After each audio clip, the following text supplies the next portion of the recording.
On this episode of All Chiefed Up, Dan Orlovsky of ESPN says the Chiefs should abandon talks with D-Hop and OBJ and target another New York wide receiver. Cam Newton had an open tryout today, and prominent Chiefs talking heads are saying the Chiefs should make him our new backup. We got Clyde Edwards-Helaire trade talks to Seattle, and Kansas City re-signs Derek Nnadi, so stick around.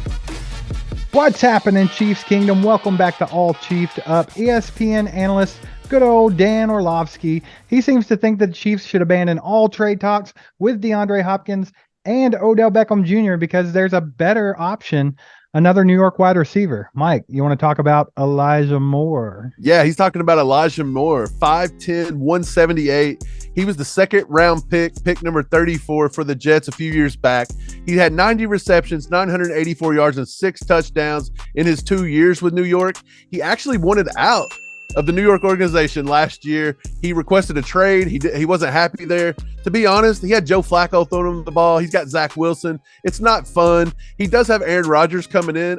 That may keep him around. This may not even be on the table anymore at this point. But what I liked about him, he only ran 50% of his wide receiver routes from the slot, so he can play the outside. And to me, 0 drops was the number one thing that stuck out to me. So I think that was a good thing that would have benefited the Chiefs if we could have pulled the trigger on this. He reminds me a little bit of Kadarius Toney and Sky Moore mixed. So maybe the Chiefs have interest. Maybe they don't even have interest. Orlovsky's crazy.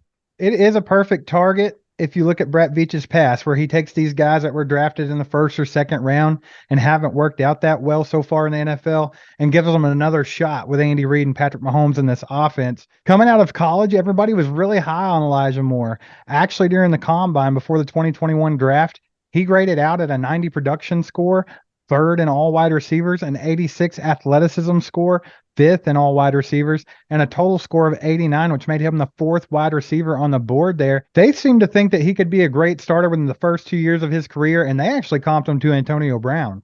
Yeah, Brett Veach really liked him coming out of Ole Miss. I remember there was reports that Brett Veach could have targeted him maybe in the first, but I feel like he was probably waiting until the second round, and the Jets just took him off the board before we could get him. But I do know Veach did like him. That could have been blowing smoke. Who knows? But I do think Elijah Moore would be a good fit with this team, especially since Kadarius Toney can't stay on the field for long periods of time. At least he hasn't proven that. However, I don't think this is a trade that's actually going to take place. I'm kind of falling off the D-Hop trade wagon too. They come out today and said he's going to be at least a second round plus something else that's valuable. The only thing we have more valuable than picks is going to be Clyde Edwards-Helaire. I don't see them wanting to give up D-Hop for Clyde Edwards-Helaire. And again, you've got OBJ. I don't know if this is going to happen either. He probably wants more money than Veach is going to give him. So it looks like to me draft is going to be the option here on replacing this wide receiver. More than likely, I've been saying it the whole time, that is the most likely option, is for us to just wait for the draft. Seems like what Brett Veach will do. D-Hop trade is intriguing, and it's got Chiefs Kingdom in a full buzz right now, waiting on some news on that, just because of a tweet yesterday that we actually covered on an old video where Dez Bryant said that he thought the Chiefs could end up with OBJ and D-Hop. And then guess who liked that tweet, Mike? Patrick Mahomes. And it made Chiefs Kingdom go absolutely nuts. Twitter feeds were blowing up everywhere. Mike, if you had the option out of these 4 things, which one are you going to lean towards? Trade a second and a 4th for D-Hop? Sign OBJ for around $7 to $10 million for next year? Go ahead and trade for Elijah Moore? Or wait for the NFL draft? I'm waiting for the draft. It's as simple as that. If I could get D-Hop, I may do that. But I just don't think we have enough to get him. I don't think we got enough money to sign him. OBJ's too injury prone. I think I just wait for the draft here. I do like the Elijah Moore thing, but again, he plays so similar to what we already have. I think Sky Moore basically is Elijah Moore, and I don't know if we need more Moores. More. So completely out of the blue, Cam Newton took over Auburn's pro day to make it completely about Cam Newton and make it an open tryout. Because as he says, quote, there are not 32 mother effers better than me in the NFL. Here's what Nick Wright had to say about it. Cam, come to Kansas City. He's not going to cost a lot of money. The Chiefs won't run quarterback sneaks because Mahomes hurt his knee on it years ago. Cam Newton as a spot starter, if God forbid something were to happen to Patrick Mahomes, is to me not a disaster. And unlike other backup jobs, you could build a package for him, a goal line and short yardage package where Cam Newton is taking the snap instead of Travis Kelce or Blake Bell, who they have running the quarterback sneaks. Yeah, so Nick Wright was fired up about it. I do understand where he's coming from, though. He should be playing on the cheap in a prove-it deal. Kansas City needs a backup. We just lost Henne, and I'm tired of not running these short yard, 4th and 1, 3rd and 1 QB sneaks that pick this up. We've seen Jalen Hurts and the Philadelphia Eagles use it to the point that the NFL was trying to outlaw it in the offseason. It is effective, and because of Patrick Mahomes' knee, we just don't do things like that. So it's Blake Bell, it's Travis Kelce, it's something strange. We're running a running back out of the Wildcat, and it's just not very effective. We already lost Mike Burton now, so there's another option we take away on our short yardage situation. Lance Twidwell from the Spoken says he likes it, and if he comes to Kansas City, 8 to 12 touchdowns is what he projects for him to get on the ground. Yeah, I'm with Nick here. I think you could bring up a sub package. You can have something just for Cam Newton on short yardage. Use it like Taysom Hill and the Saints do. I think he could be effective here in Kansas City, but I'm not sold that we're going to go this route, Steve. There's a lot of people that do not like it. Arrowhead addict Zach Gunter says that Nick Wright's take was complete garbage. So there are people that don't like it, people that do like it. What's your take? I'm with the people that don't like it. I don't want Cam Newton anywhere near Kansas City.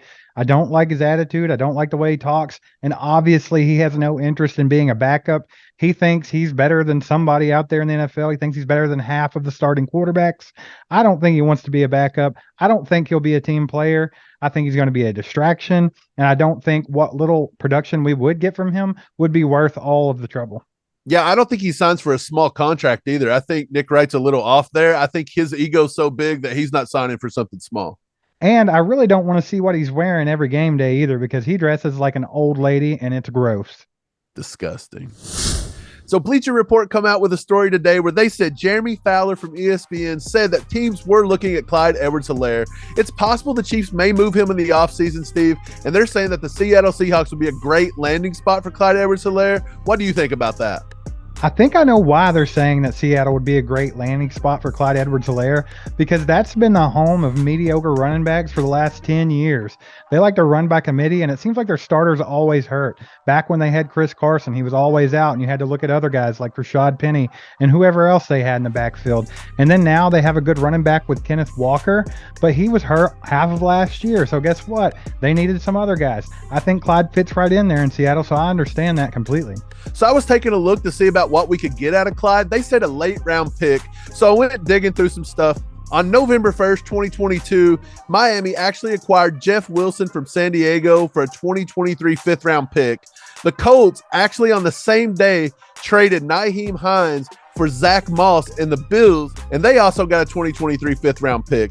On October 21st, of course, Carolina traded Christian McCaffrey for every pick under the sun. On October 27th, Mark Ingram was traded in his 11th year in the NFL for a 7th round pick in 2024 to the Saints. So, Steve, I got to looking. Clyde is probably worth a 5th round pick. If you go back and look at Jeff Wilson, in 5 years, Jeff Wilson had 2,100 yards rushing, 18 touchdowns, and 5 fumbles. Clyde, in just 3 years, Steve, has 1,600 yards, 11 touchdowns, and only 2 fumbles. And he's actually graded higher by PFF offensively. His offensive grade is higher. So I do believe that Clyde could garner a 5th round pick if Jeff Wilson could. Yeah, I don't see why he couldn't at least get a 5th round pick. I know when he came out of the draft, it was a reach to take him there at the end of the 1st round, but I think most teams probably had him graded in the 2nd, early 3rd round anyway. It just seemed really stupid to take him in the 1st, but I do think there's some value there. You saw that with him in Kansas City's offense. Of course, a lot of people can flourish under Andy Reid with Patrick Mahomes and all these other weapons and stuff, but Clyde still had a really good rookie campaign, and he wasn't too bad in the years following that, even though he dealt with a lot of injuries. You're right. Injuries are his big problem in Kansas City. That was what the problem was this past year for sure. Going back, Clyde has not been all that bad when he's actually on the field. He's a smaller guy. He runs low to the ground. He runs like a bowling ball. This guy's pretty tough, but at the same time, that is what is the double-edged sword here. He can't stay on the field. So would he be worth a 5th round pick? Who knows? I'd say at the lowest I'd go if I was Brett Veach is a mid-6th to a late 6th. And by late, I'm talking like 21, 22, 23, somewhere in that range. If you couldn't give me that, I'm keeping Clyde for an extra year in Kansas City. It's possible we could use him. Speaking of Brett Veach and making big splashes in the offseason, he did make a huge signing recently. They signed back Derek Nnadi for a whole year, Mike. Seems like he was super productive last year, and they wanted to keep him around. Hey, Derek Nnadi is not too bad. He's a nice rotational piece. I will say Brett Veach drafted this guy. He probably wants to invest into him. A lot of people wasn't looking to Derek Nnadi.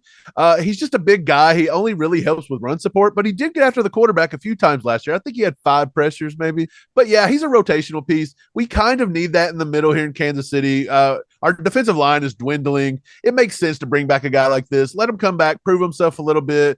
Brett Veach loves these prove it deals. So this was perfect for him. Not to mention, they're still going to target defensive line in the draft, and Derek Nnadi being here, knowing that defense and having some experience here, he's going to help those rookies along, and you can't put a value on mentorship. No, we've seen what Frank Clark done for George Karlaftis this year, and it was invaluable. I think he helped George Karlaftis progress faster than he would have if Frank had not been here. So I totally agree with that. I think it's a good signing. It's just a rotational piece. Good job, Brett Veach. So if you would like to see Cole from How About Those Chiefs break the news on the Cam Newton to Kansas City rumors, watch this video right here. Also, get in our comments, and thanks for subscribing and hitting that bell. There goes a sight from my soul.